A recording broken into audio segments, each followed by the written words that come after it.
Pak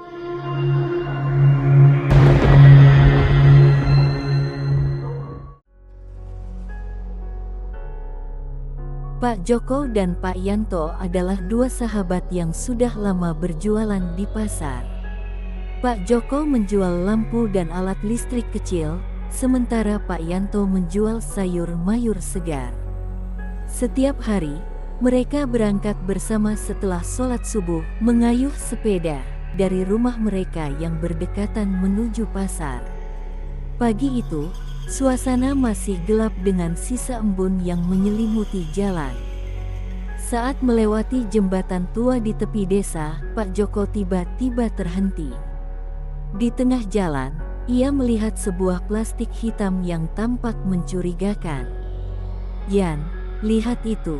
Plastik apa ya?" tanyanya sambil menunjuk. Pak Yanto yang berjalan di sampingnya ikut menoleh. Rasa penasaran membuat mereka mendekat. Dengan hati-hati, Pak Joko membuka plastik itu dan seketika mereka berdua terbelalak. Di dalamnya terdapat tumpukan uang dalam jumlah besar. Uang pecahan 100 ribuan terlipat rapi dalam ikatan-ikatan tebal.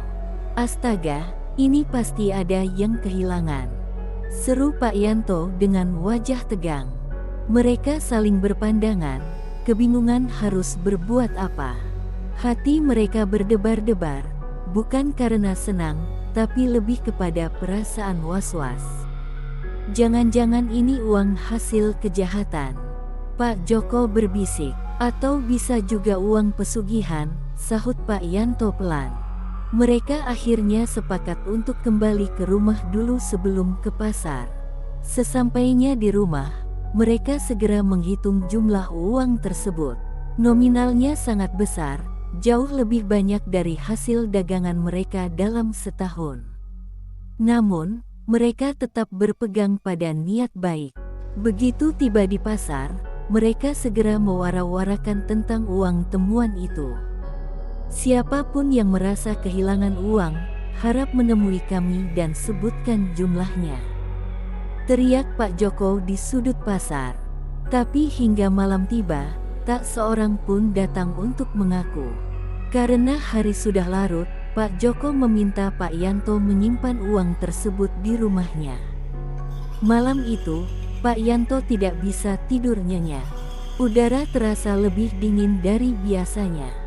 Saat akhirnya ia terlelap, mimpi aneh menghampirinya. Ia melihat dirinya berada di jembatan tempat ia menemukan uang. Namun, suasananya berbeda, gelap gulita dan udara dipenuhi bau anyir. Dari kejauhan, terdengar suara langkah kaki berat yang menggetarkan tanah. Tiba-tiba, sosok besar muncul dari kegelapan.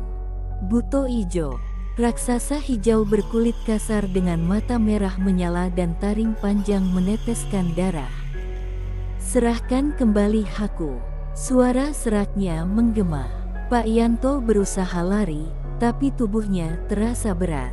Buto Ijo semakin mendekat, mengulurkan tangan raksasanya untuk mencengkeramnya. Saat tangan besar itu hampir menyentuhnya, Pak Yanto terbangun dengan napas memburu. Tubuhnya gemetar dan basah oleh keringat dingin. Ia merasakan sakit kepala hebat dan tiba-tiba saja demam tinggi menyerangnya. Namun, yang lebih aneh, esok paginya demamnya hilang begitu saja. Ia kembali sehat seperti sedia kala, seolah tak terjadi apa-apa. Tetap saja, rasa takutnya tidak bisa hilang. Saat bertemu Pak Joko di pasar, ia menceritakan mimpi buruknya. "Aku rasa ini bukan uang biasa, Jok, aku takut," katanya lirih. Pak Joko menelan ludah. Meskipun merasa tidak enak, mereka tetap melanjutkan pengumuman kehilangan uang. Selama 3 hari berturut-turut, mereka tetap mencari pemilik uang.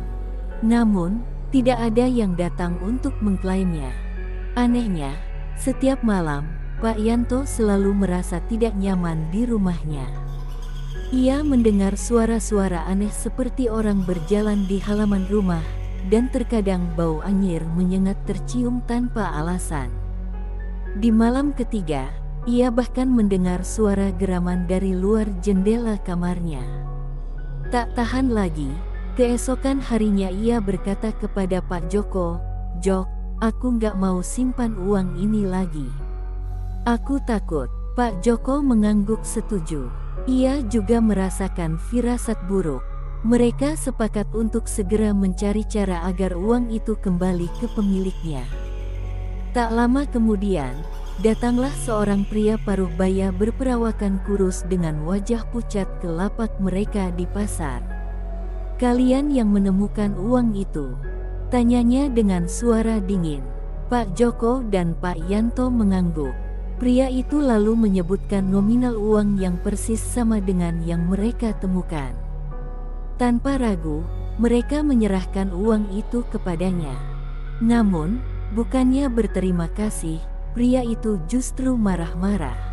"Kenapa kalian mengumumkan ini di pasar? Kalian tidak tahu apa yang kalian lakukan," bentaknya dengan wajah penuh amarah. Pak Joko dan Pak Yanto hanya bisa terdiam. Mereka merasa ada sesuatu yang tidak beres, tapi mereka tidak ingin mencari masalah lebih jauh. Pria itu pergi begitu saja tanpa berkata terima kasih sedikit pun. Setelah kejadian itu, beredar kabar di pasar bahwa uang pesugihan memang sering muncul di tempat-tempat tertentu.